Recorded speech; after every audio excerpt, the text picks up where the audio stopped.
All right, so hello everybody, and welcome to our Beyond OPT workshop today as part of our International Education Week series here at UC Santa Cruz. My name is Andy Ng. I use he, him, his as my preferred pronouns, and I'm one of the global programming coordinators with Global Engagement. I have the pleasure of introducing our guest speaker today, who will be facilitating this workshop, Mr. Frank Calabrese, who is the Director of International Students and Scholar Services, or ISSS, here in Global Engagement. And so he'll be taking us through this workshop today about beyond OPT and what that looks like for immigration options beyond graduation. I want to make a point that this video will be recorded and made available at a later date. And that if you have any questions during the presentation, I'll be assisting Frank in facilitating those questions. So please feel free to pop those into the chat box whenever you have a question, bring it up, and we will address that as soon as we can. Without further ado, I want to go ahead and pass it over to Frank. Thank you, Andy, and hi, everyone. I'm very happy to be able to talk to you here today. Today, we're going to talk about the presentation Beyond OPT. As international students, I'm sure most of you are very familiar with OPT and how that works, but there's a whole big world of immigration beyond that. And you're at the very beginning of your immigration journey. Some of you maybe have plans to stay here in the US for a long term. And we're going to talk about some of the ways in which you might do that and how that might look. There will be some time for questions at the end, but it's pretty informal and there are not too many of you. So if you want to just drop them into chat, that's fine. And then we'll get started.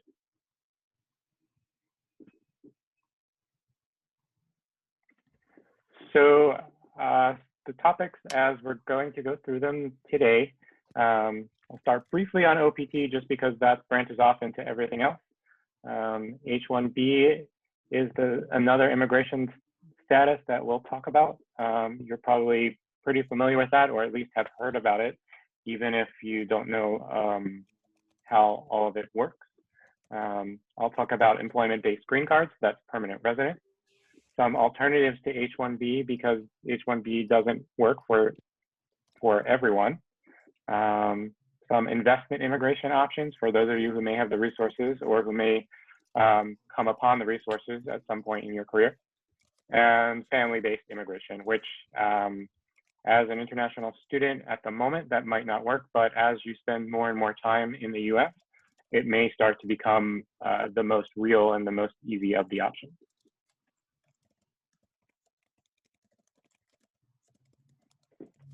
So right here is just a sample of the immigration progression.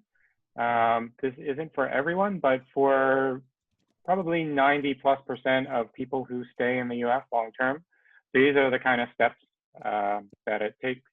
And these are how you move forward in your immigration path. So right now, you're a student. As you finish your degree, you'll most likely move on to a training-based work authorization. So for F1 students, that generally takes the form of OPT. For J1 students, that takes the form of academic training, or AT. Depending on the field in which you studied and depending on the timing of your OPT or AT and your H-1B application, there may be an interim status of OPT, either STEM, if you're in a science, technology, education, or math field, or a CAP-GAP, because your OPT will likely not finish at the time that your H-1B has to start. So there's something that these two options will allow you to stay in the US and to continue your work authorization until your H-1B kicks in. H-1B is by far the most common work immigration status, and that generally allows you to stay in the US for up to 6 years before you are allowed to apply for a green card. Now, it's not that you have to stay in H-1B status for 6 years, that's the maximum, and a green card or permanent residence, many employers will sponsor you for this if they see the need. That's the step that follows the H-1B work authorization, it is a permanent status. So once you get a green card, you no longer have to apply for any additional immigration status, so long as you remain in the US. And for those of you who really feel at home here, not everyone takes the last step to naturalization. This is becoming a US citizen. If you really feel at home here, you know that you feel a part of the United States and you think that you're going to stay here forever, you can also apply to become a US citizen.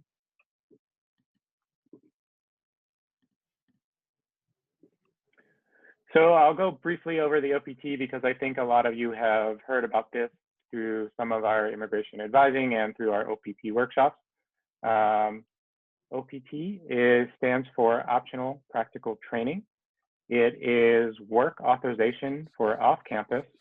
Generally, it's offered at the end of your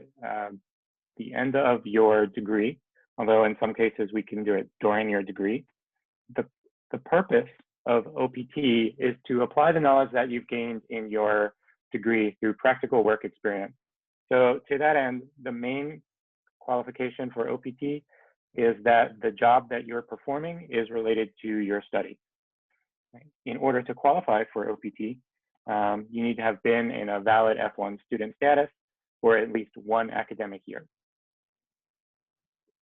Some of the things you want to keep in mind when you're working on OPT following your graduation, you have to be employed for at least 20 hours per week, and you're not allowed to rack up any more than 90 days of unemployment. Now, you may wonder, how does anyone know this? There are some reporting requirements that kick in while you're in OPT status. You have to report to us. We report to the government that you are working, where you're working, and that you are working on a full-time basis. Full-time in this case is at least 20 hours.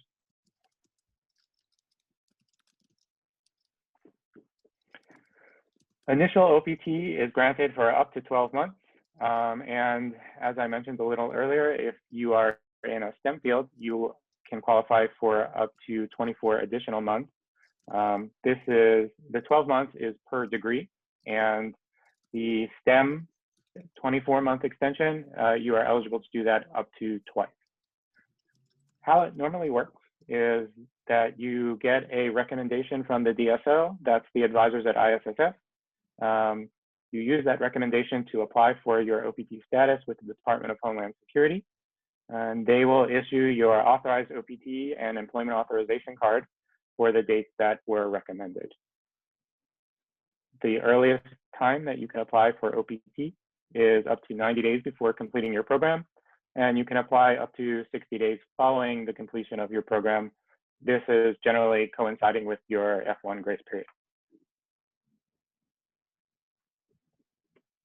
Now, if you're in a STEM field, and many students are at this point, you can apply for an OPT extension, and this is good for up to 24 months. You need to find an employer who will work with you on developing a training plan. And there's some access stations that kick in for the STEM extension, both on your part and on the part of your employer. It basically boils down to that you will be treated the same way as a US situated employee, that you will be paid in a comparable way. And the employer also promises to keep in touch with the DSO regarding any changes to your employment. The employer also promises to cooperate with any site visits that the Department of Homeland Security might send out to make sure that the things that we have reported are in fact true. Now, early on, it was very unusual for us to hear about a site visit. This OPT STEM extension rubric, the way that is currently configured, was brought into play in 2016. And for the first few years, we really didn't hear too much about site visits, but more and more, especially in this most recent administration, this is something that we do hear about. One of the things that you want to keep in mind in the STEM extension is that your employer should be an E-Verify employer. That means that they have signed up with the government to participate in a program in which they are trained to recognize whether or not someone is properly authorized to work in the US and to report any unauthorized employment. You can do your OPT STEM extension up to twice. I mentioned that a little earlier. And one of the interesting things about the STEM extension is that you could use a previous degree if it has been earned in the past 10 years. So if, for example, you graduate in a STEM field like physics, but then you go on to have a graduate degree in a field that may not be STEM, like some kind of humanities or interdisciplinary field, sometime economics or something liberal arts. Following your second degree, if you've not used your STEM after the first degree, you can have 1 year of OPT, and then you can still apply for your 24-month STEM extension based on your previous degree if you've not used it in the past. I don't know how many J1 students we have here today. If you are a J1, maybe is there a raise your hand function? But following your degree program in J1 status, there is a similar authorization to OPT. For J1s, it's called academic training. And again, this is training, employment that is continued learning in the form of experiential employment that is related to the field in which you completed your degree. You are eligible if you've completed your degree in J1 status and if you have a valid work employment offer.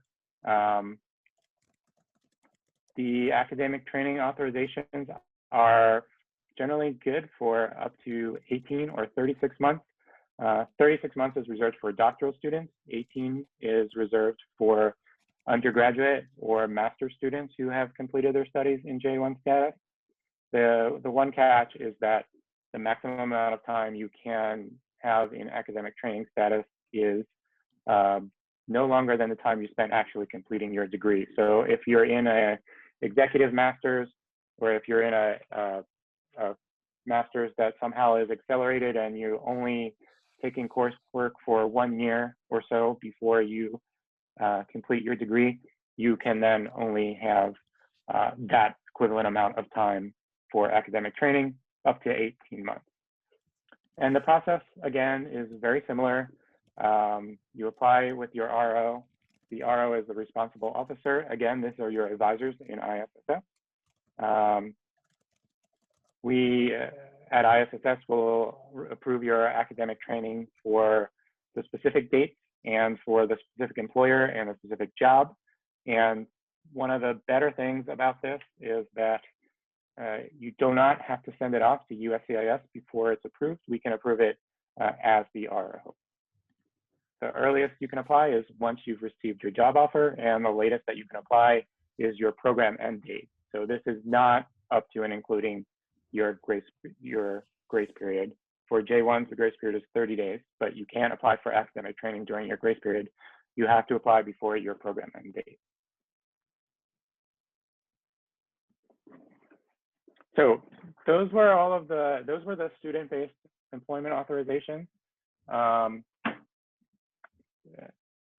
Following a student-based authorization, you most likely, in almost the majority of foreign national employees, will in some time or another engage their employment in H-1B status. And H-1B is an alien. An alien is a foreign national, someone from another country, who is coming to the US to perform services in a specialty occupation.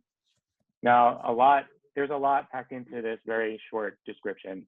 A specialty occupation, they're subject to a lot of discussion recently, but currently a specialty occupation is defined by USCIS as an occupation that requires a specific degree in a specific field.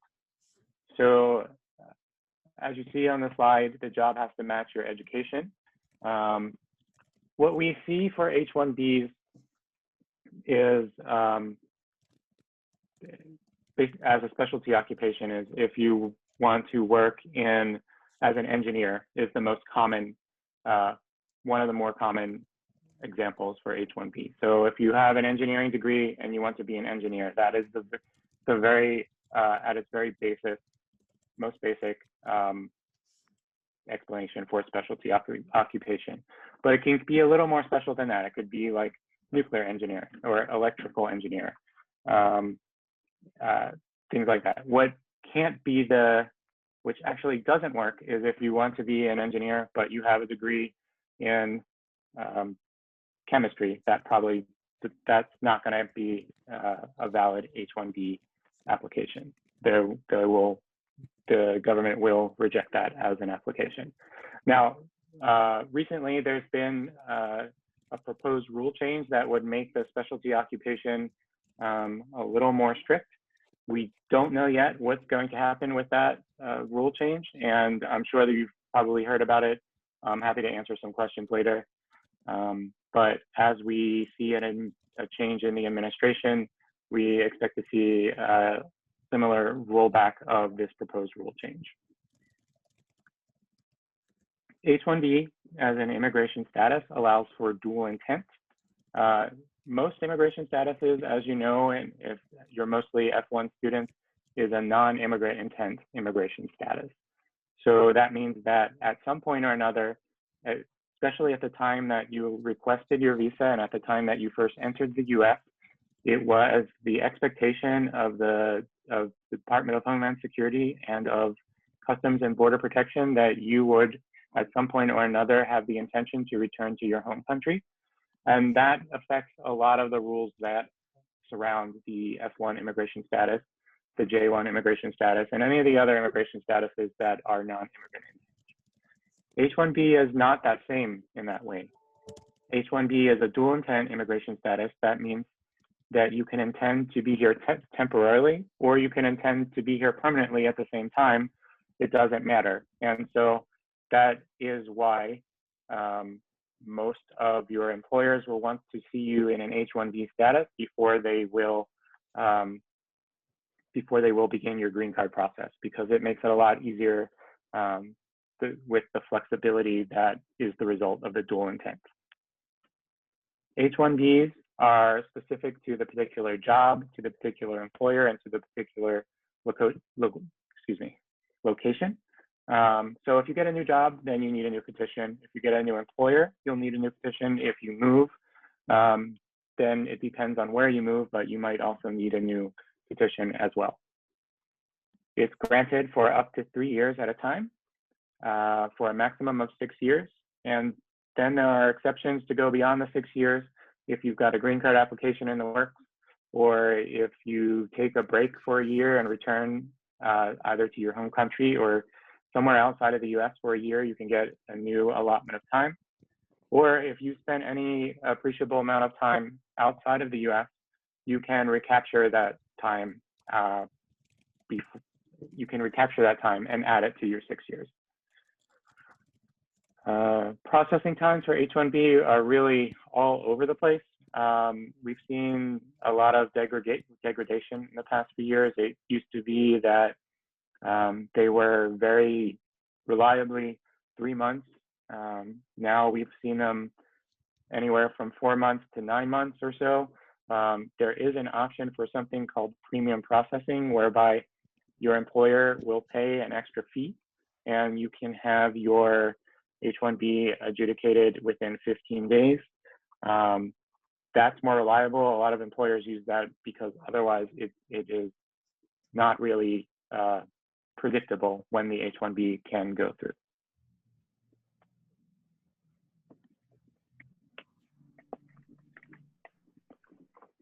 Frank, sorry, Frank. We Yeah. have a quick question in the chat that I noticed just now.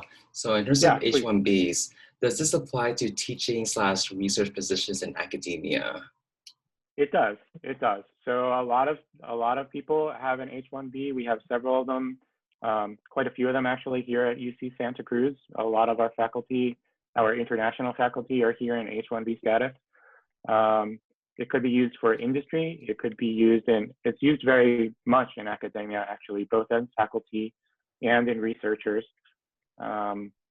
both by faculty and by researchers, especially because faculty and researchers are some of the more easy H-1B cases to make. If you are a professor of economics, it's very easy to spot the relationship between a PhD in economics and a job as a professor in the same field. Likewise, if you're a nuclear physicist doing research and you have a physics degree, it's also very easy to make that connection as well. So yes, absolutely, we could use this in academia and research. Thanks, Frank. Sure. So the H-1B visa, there is a limit to at least to for-profit H-1B. So we're allowed up to, the US allows up to 65,000 H-1Bs annually, and an additional 20,000 H-1Bs for individuals who have a master's degree or higher from a US institution. So this is the cap. And in fact, academia is not subject to this cap. So if you're here and you're working for UC Santa Cruz, or if you're working for a teaching hospital, or you're just teaching at any university across the country, you don't have to worry about this cap. So that's one of the advantages to working in academia. H-1B applications are filed after April 1st for an October 1st start date. So this is where the cap gap comes in, because of the limit, all of the H-1B applications, once you get an H-1B approved, it has to start on no sooner than October 1st. Now, in some years, we don't reach that $65,000 cap right away. And in those years, it could be that you don't have to start right at October 1st. You could start a little bit later because it takes that time for the applications to catch up to the 65,000. But in most years, I think the last year that we didn't reach the cap right away might have been 2012. In most years, it's reached right away. And so everyone who gets an H-1B starts on October 1st. In the past, there has been a lottery for the H-1B, and the lottery was kind of a scramble, right? So everyone submitted their applications to make sure that it was received on or by April 1st or a few days right after. And then USCIS would announce that the cap was closed, that they had reached enough applications to make it through, and they weren't going to accept anymore because they already had too many. Now, this was kind of problematic for a lot of people because employers would have to pay attorneys and pay the fee and all the fees involved to prepare these applications. And in some years, only one-third of applications would, two-thirds of applications were rejected right away. So only 1 out of every 3 applications would make it through the lottery. They've changed that recently, and they announced it last year. This was the first year in which they implemented it, and they have a new pre-registration. The pre-registration, there's still a lottery, but instead of preparing and paying for the whole application upfront, you go through the lottery first, and then you can, once you are selected, at that point, you can submit the H-1B application. So seem to have been okay this past year. It does add another step to the process. It does make it a little bit uncertain, a little bit longer for all involved, but it does cut down on a lot of the work that's been done in vain.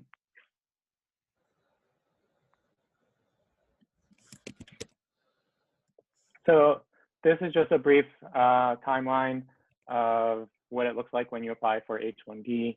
You get the job offer first, and then once you've accepted the job offer, you come to terms with your employer. They submit on your behalf this pre-registration to USCIS, which is currently open from March 1st to March 20th on any given year. Once they are selected in the pre-registration process, they are able to submit the H-1B petition on your behalf. This happens anytime after April 1st and conceivably up to just a few weeks before October 1st, if premium processing is used. And the decisions are given by October 1st, and that is when the employee is able to start working.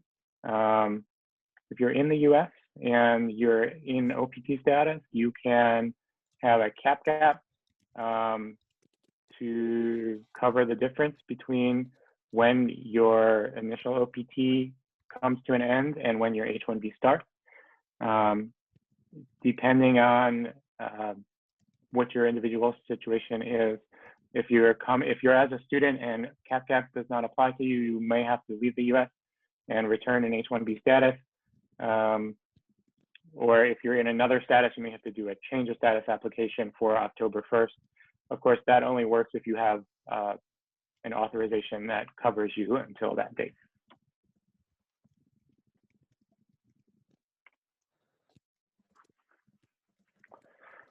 So H-1B has changed a lot in the past few years.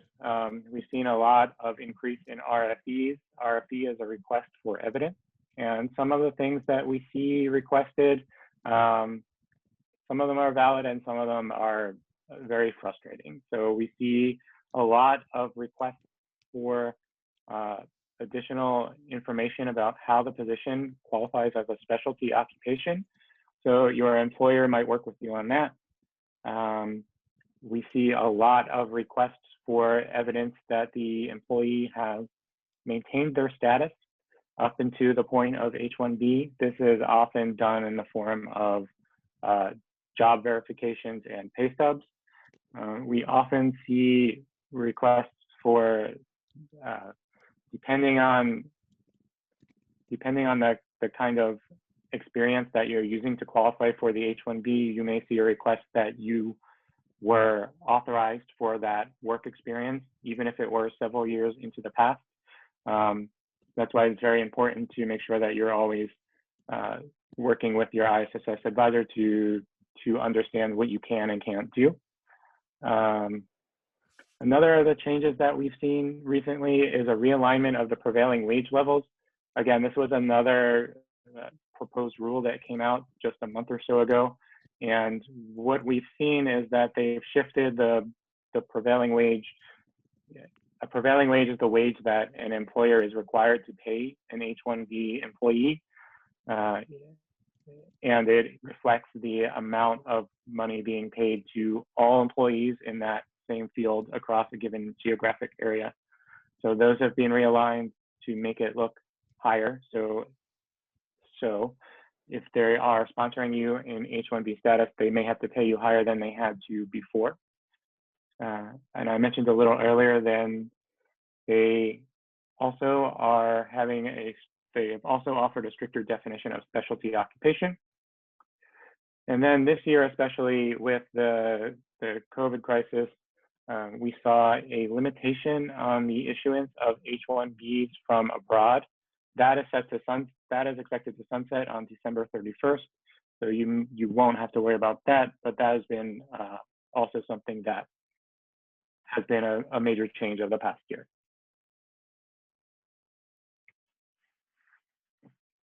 I think I'm going to take a break there and wonder if anyone has any questions on H-1B, either in the chat or if you just want to kind of raise your hand and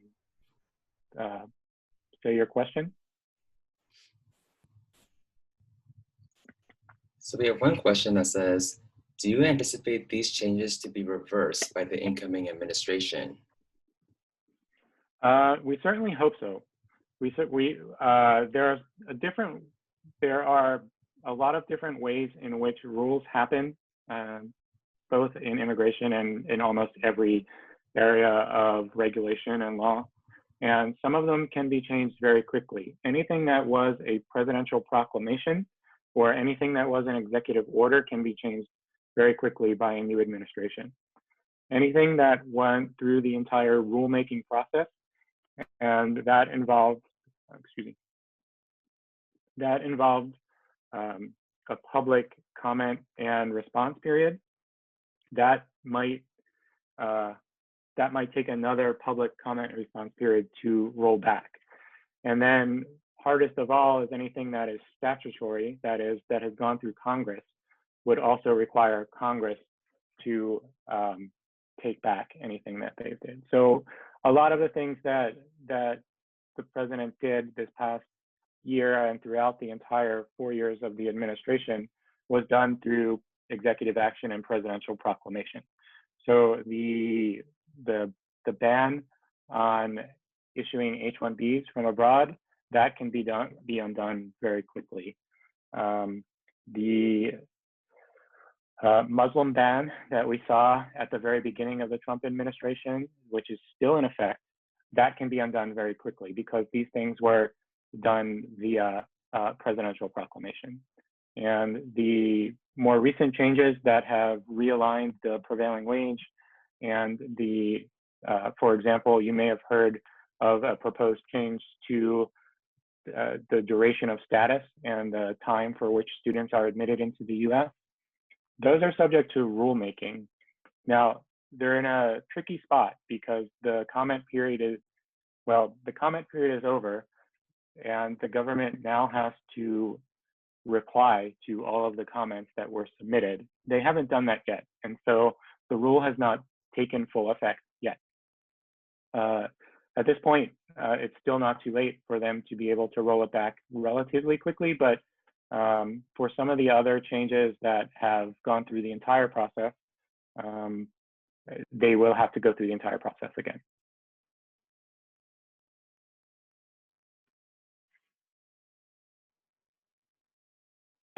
Okay.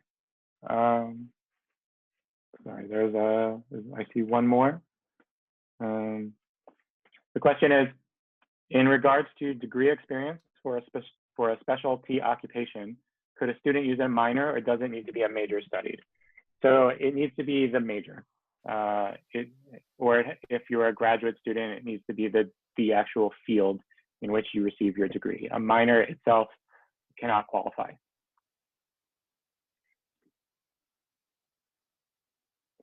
Okay.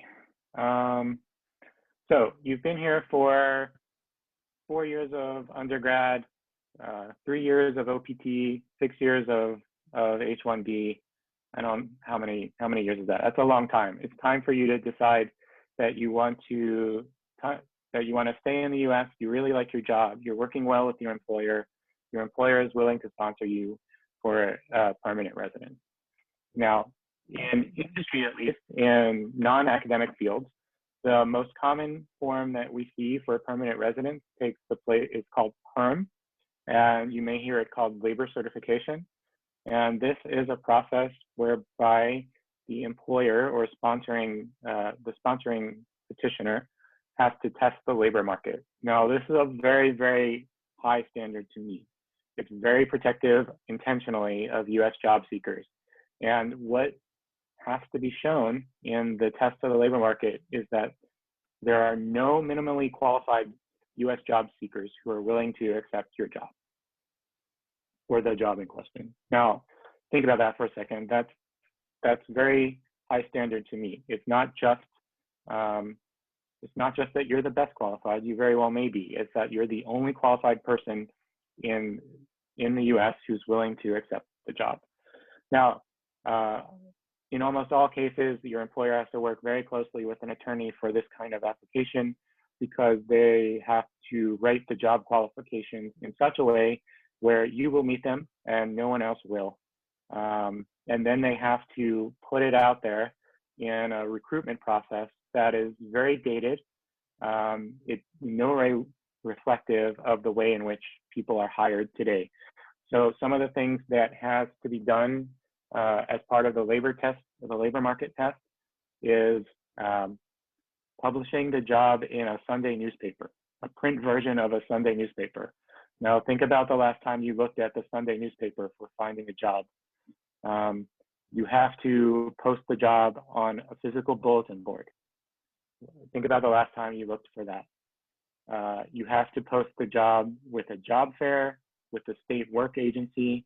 There are quite a few, there are also valid things that are part of the labor test, but it's a very dated process. There's a lot of hoops to jump through. There are a lot of things that can go wrong, and it takes approximately 2 years or so to work its way through. So just make sure that if your employer is willing to do this, most often it's probably not the first time, and they probably have a very well-oiled machine process in place. But do keep in mind that it's a long, complicated process, and things can go wrong at any point along the way. So just you have to. There's a high success rate, but you have to be very careful. And one of the things that you want to keep in mind in the labor certification process is that you can't use the experience gained on the job.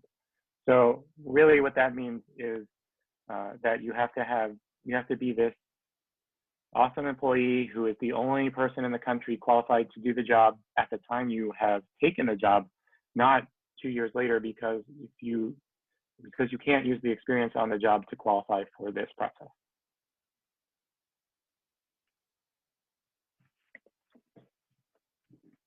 There are several different ways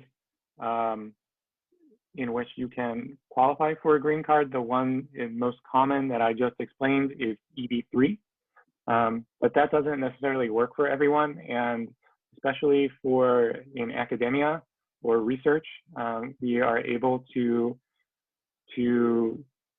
take a different path. It's still quite intensive in terms of what needs to be shown, but it's not necessarily so dependent on the labor market. So EB1, that stands for Employment-Based First Preference Category. Those are, you see on the slide, aliens of extraordinary ability or outstanding professor researcher. These are pretty high standards. What we're looking for in these kind of preference categories is someone who's at the very, very top of their field. So someone who's won maybe some prestigious awards, who has judged the work of others, or maybe they have done peer reviews, who have held prestigious positions, who have commanded high salaries, who have published lots of work, and who have been, not only have they published work, but that they've been cited, and also that there's articles been written about them. So it sounds like a very high standard to meet. There's a lot of documentation involved, but it's not quite as unattainable as you might think. We have quite a few faculty members here at UC Santa Cruz who have gotten their green card by this employment-based first preference category. Employment-based second preference category, and I'll talk about the significance of this on the next slide or two, is exceptional ability or national interest waiver. These are similar standards to the alien of extraordinary ability. It's just a slightly lower bar, and you don't have to demonstrate quite as many citations, quite as many publications, or quite as many awards and things like that. The difference is going to be in the amount of time it takes for the green card to be granted once one of these preferences is approved. So what do these employment-based preferences mean? So right on the slide you see in front of you is the visa bulletin for the current month.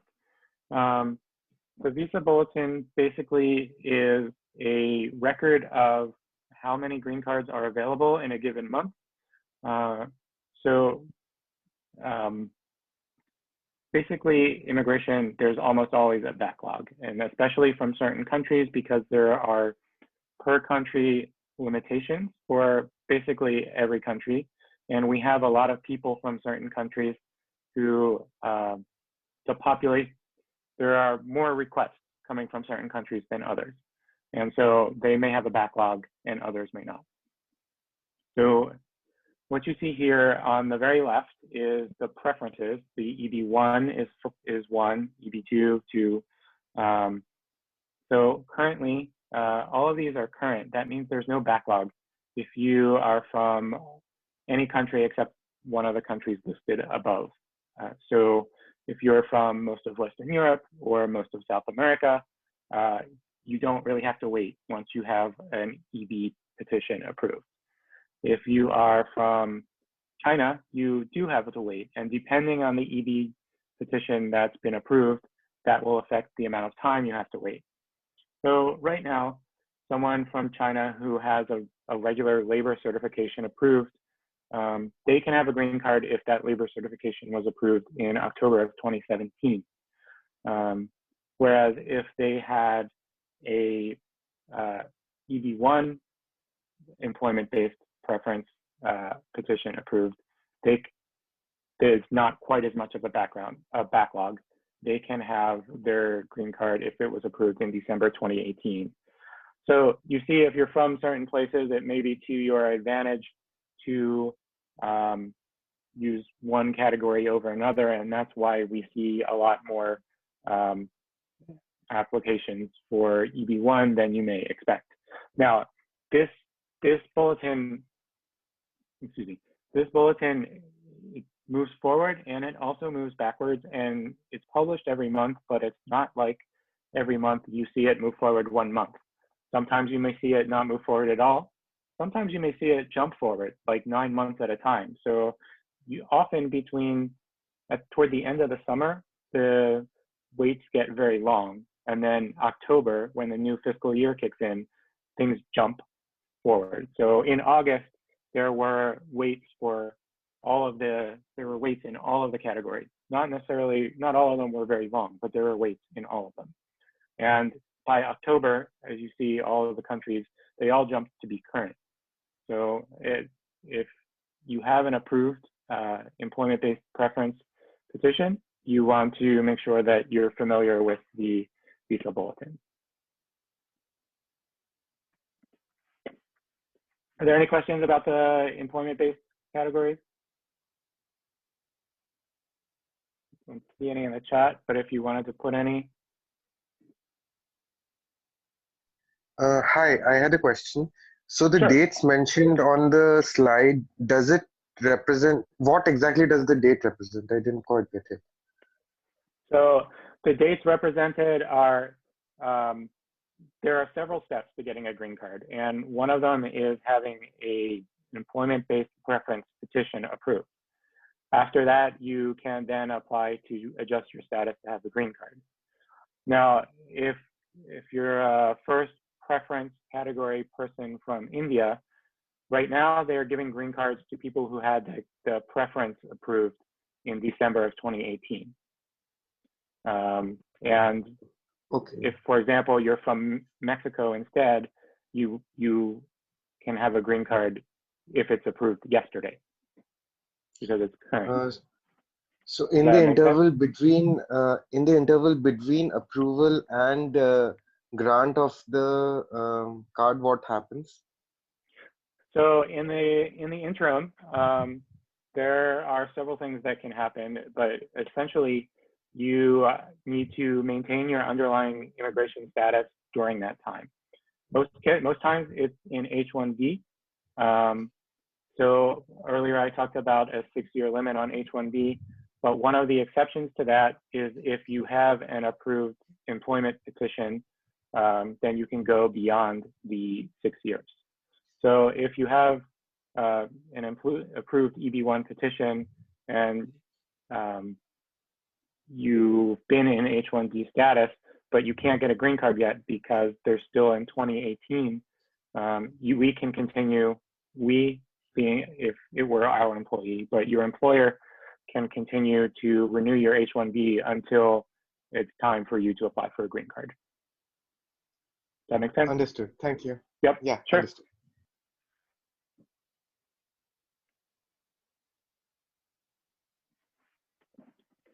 So so you move along, you get your green card, you really like it here, and you want to become a U.S. citizen.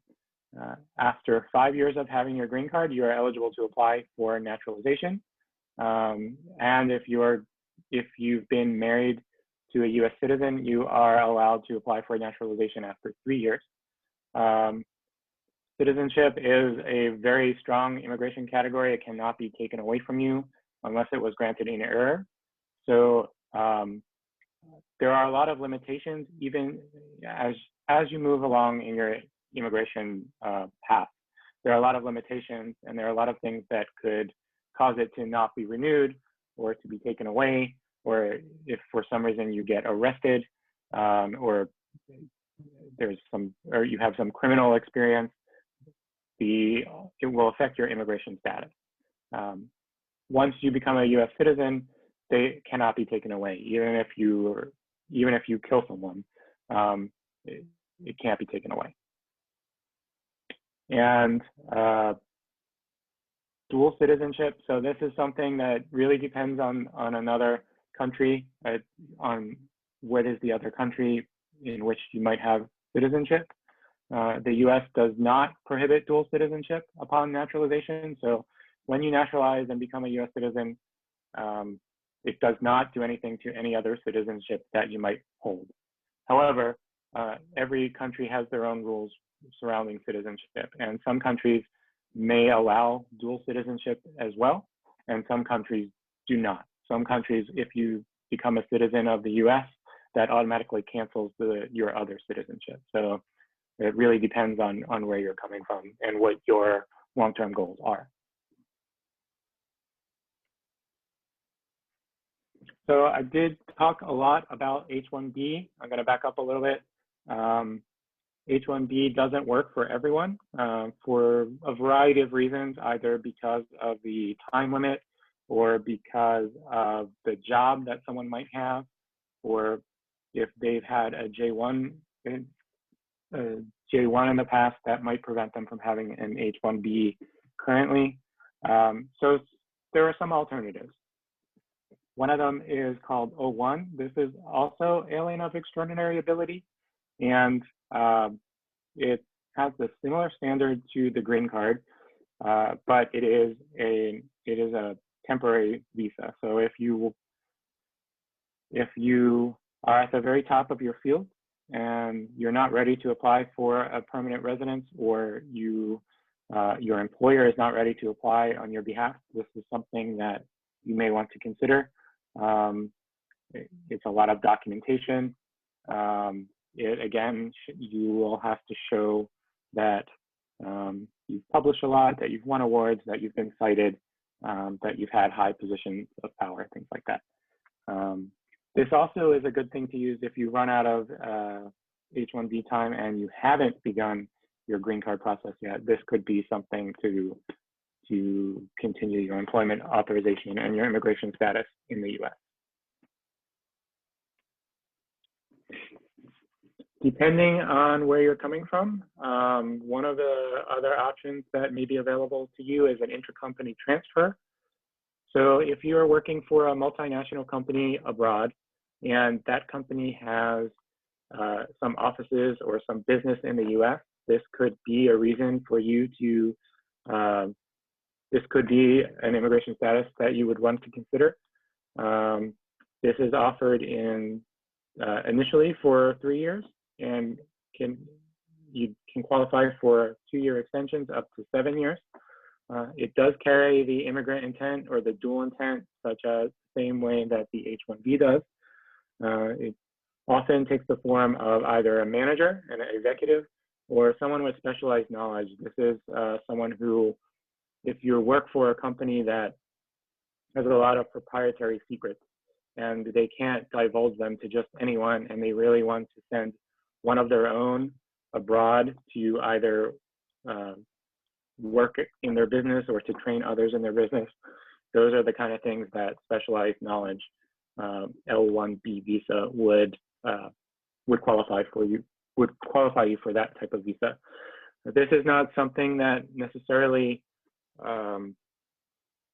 if you're here in the U.S. as a student and you are going to do OPT, this is not something that you'd qualify for right away. You'd have to at least spend some time, at least 1 year outside of the U.S. working for a company before you can qualify for this immigration status in the U.S. We do see it sometimes with some sort of, if student is in some sort of executive master's program, so a lot of times companies will pay for their employees to come to have a master's program abroad.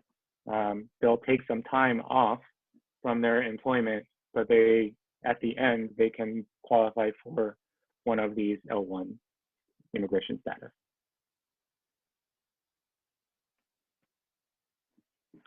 And of course, the J1 exchange visitor is an option for many people.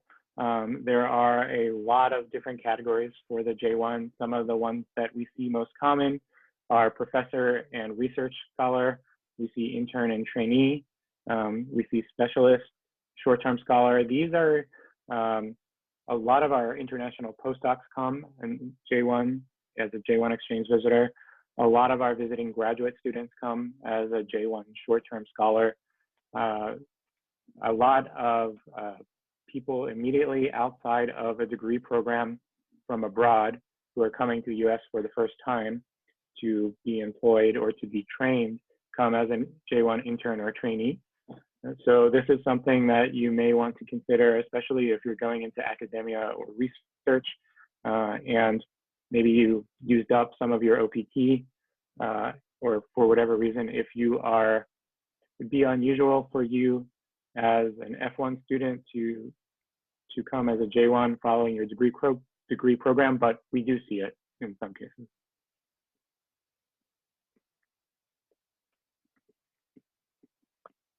And we also see people who are coming to work for international organizations or for their home government.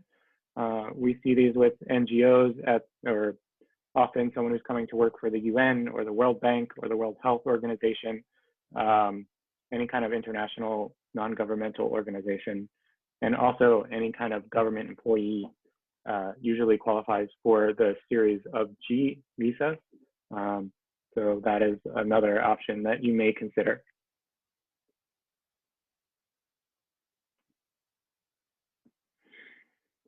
And we do have a lot of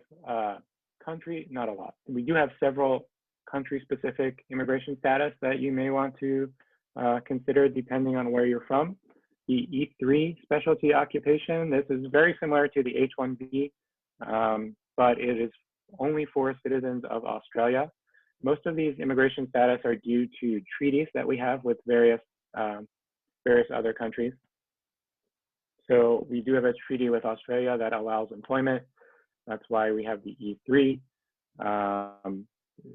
Individuals can apply directly at their consulate for 2-year increments. It allows their spouses to work, so that's a good advantage to using this. And there is also a cap for the E3, but to my knowledge, I do not believe it's ever been reached. There is a TN visa that's part of what formerly was NAFTA and currently is the USMCA. And this allows people from Canada or Mexico to come to the US to work in any field that is there is a published list of occupations. And as long as they're coming to work in a field on that list, they can come. It is initially granted for up to 2 years, can be renewed for 1 year at a time. And if you're coming from Canada, you can apply directly at the border. You don't actually need a visa that's stamped into your passport to enter the US to work as a TN. And then there's H-1B1 for individuals from Chile and Singapore. It's also very similar to the H-1B. This is part of the cap. And it's another option for someone from an individual from a specific country.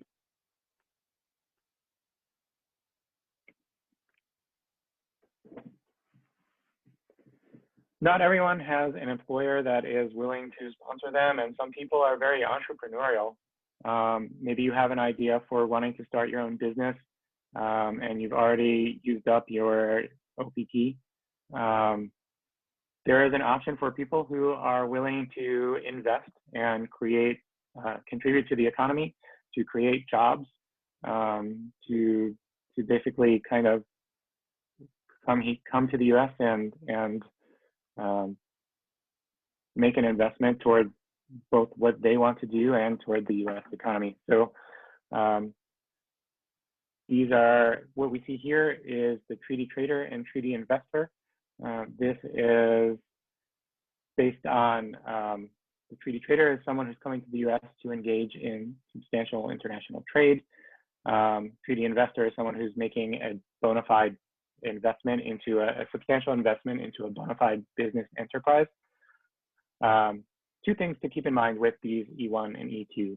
One, substantial is not really defined, but when you see it in practice, what USCIS is looking for is that you are not just having a subsistence enterprise, so that it's actively engaging in economy with the community. So what we mean by that is that maybe you're making enough money to kind of to pay your bills and you're not a burden on anyone.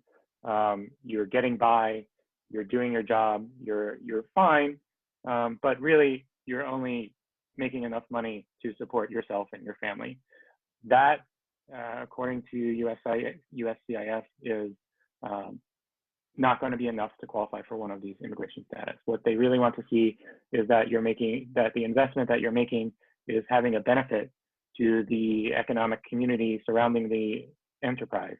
So mostly what they're going to look for is that you're employing people, but also it's not necessarily that you're employing people, that people are utilizing your services, and that if there'd be some kind of detrimental effect if you weren't offering them. So one of the other thing you want to keep in mind with the treaty trader, treaty investor is that there has to be a treaty in place. And the treaty, there is a list of treaties. They change depending on whether or not they've expired or been renewed. It's a little bit shorter at the moment than it used to be, but so you want to make sure that your country has a treaty with the U.S. In order to qualify for one of these visas. And then I didn't really mention it earlier, but maybe you've noticed on the slide where I was talking about the dates and the backlog, there was a 5 there. There's EB5. This is a green card, often called the millionaire visa, whereby if you can invest at least $1 million and create at least 10 jobs in a sustained business, you can qualify for a green card that way. So for those of you who have access to a lot of resources, or maybe as you move forward, you gain access to a lot of resources, this might be an option. For many people, this is the fastest way and the most reliable way to get a green card. There is an option, it's the same, it's also EB5, but if you are investing in a designated area that's been designated as in special need of economic investment, or if you do it through a center that aggregates all of the investments into a very big investment, it's possible that you could get this type of green card with only $500,000 instead of a whole $1 million. So there's also that.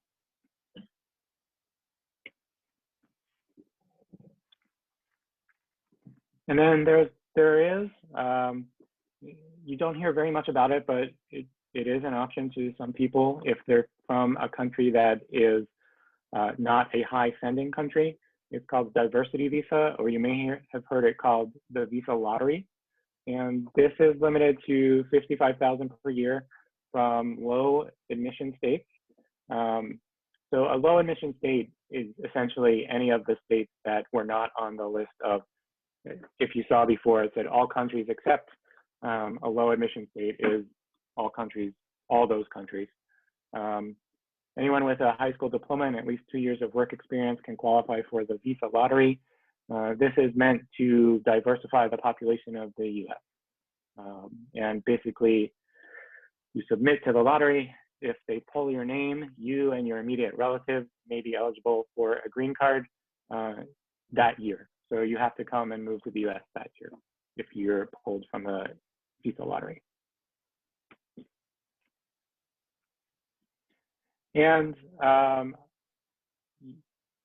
haven't talked too much about this up till now, but we also have an option for family-based immigration. And for many people, they find that this is the fastest and easiest way to get a green card, especially for those who marry a US citizen. So because you're marrying a US citizen, there is no backlog ever, and you're automatically eligible for a green card as long as it's a good faith, bona fide family relationship, as long as it's a real marriage. It also, one of the benefits of family-based immigration that it forgives most possible immigration status violations. So if you worked when you weren't supposed to, and you marry a US citizen, then this continues to be an option for you. It allows you to file all of your applications upfront and not have to wait for one to be approved before you can file the next. So when we see family-based immigration, there are a list of prescribed relationships that qualify for immigration. And these are here: unmarried sons and daughters of US citizens, spouses, children, and unmarried sons and daughters of permanent residents, married sons and daughters of US citizens, and brother and sister of US citizens. So all of these relationships could qualify you for a family-based immigration green card.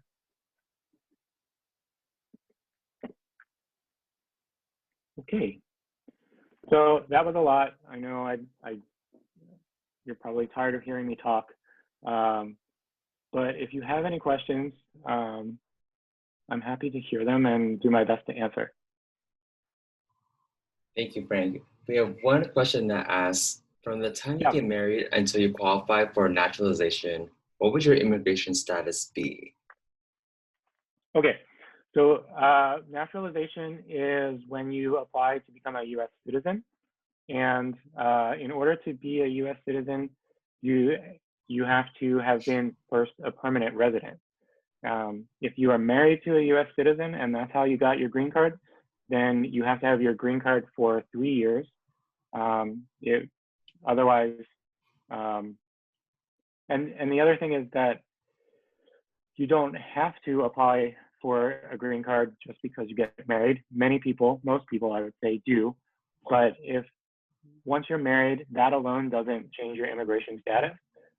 So when you're married, your immigration status is whatever it's been, F1, H1B, O1, until you apply for a green card. And then 3 years later, you can apply to naturalize, to become a citizen.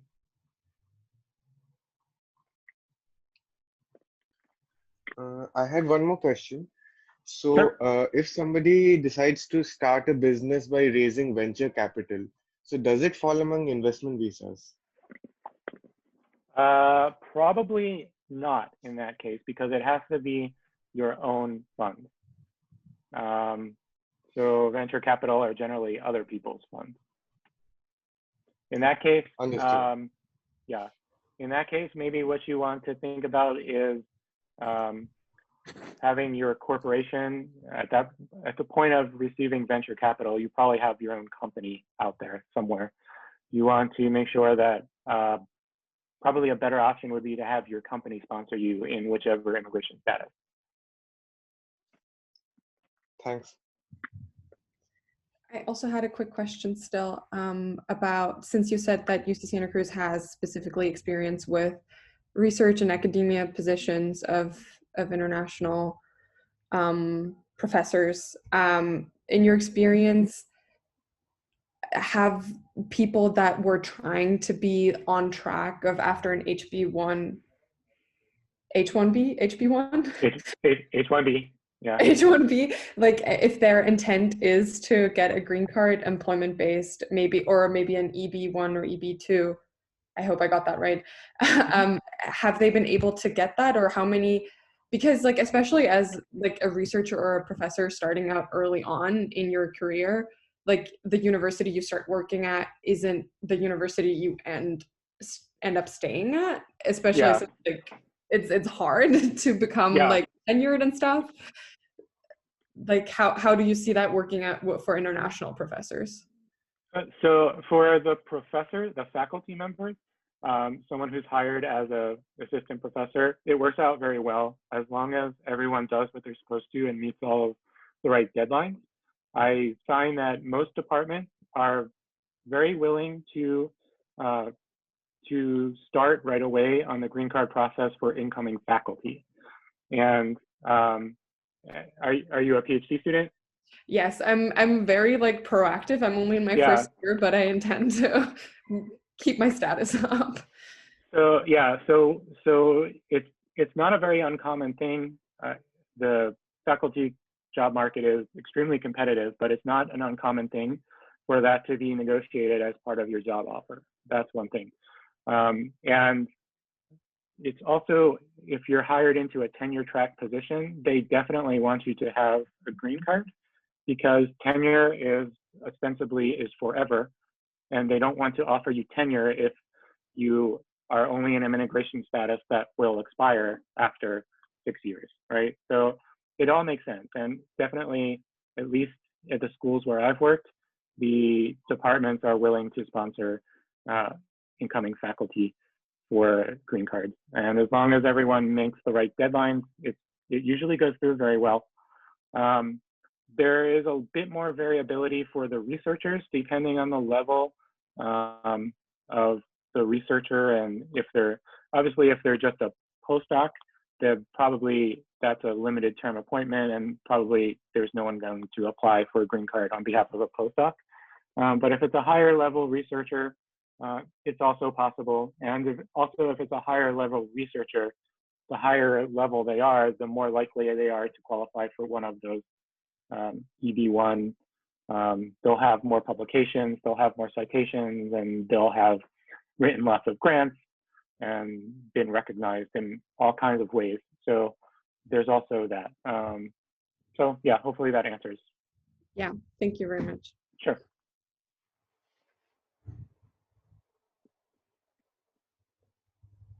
I had one last question if like no one else is going. If Sure.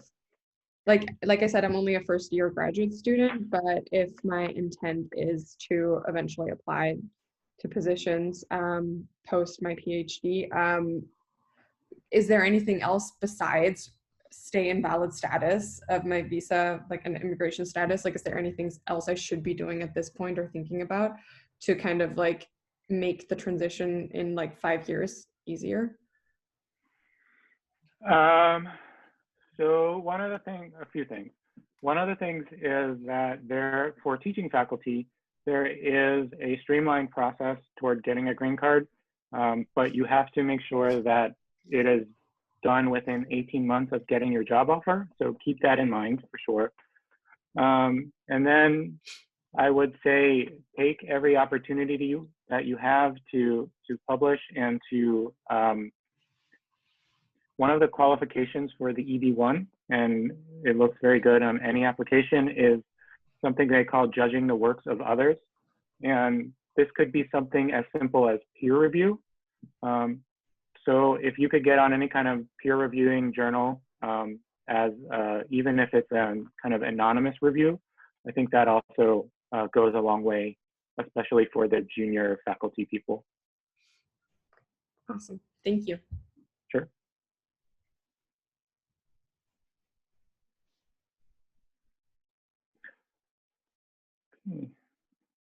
Well, thanks everybody. I hope not to have bored you too much. I'm glad to see you all here. On the screen is our office hours and our contact. Feel free to reach out with any questions you may have. It doesn't have to be me, it can also be to one of our advisors. And if you have any last questions, I'm happy to take them. Otherwise, thank you for your time. Thank you so much, Frank, and thank you everybody for coming today.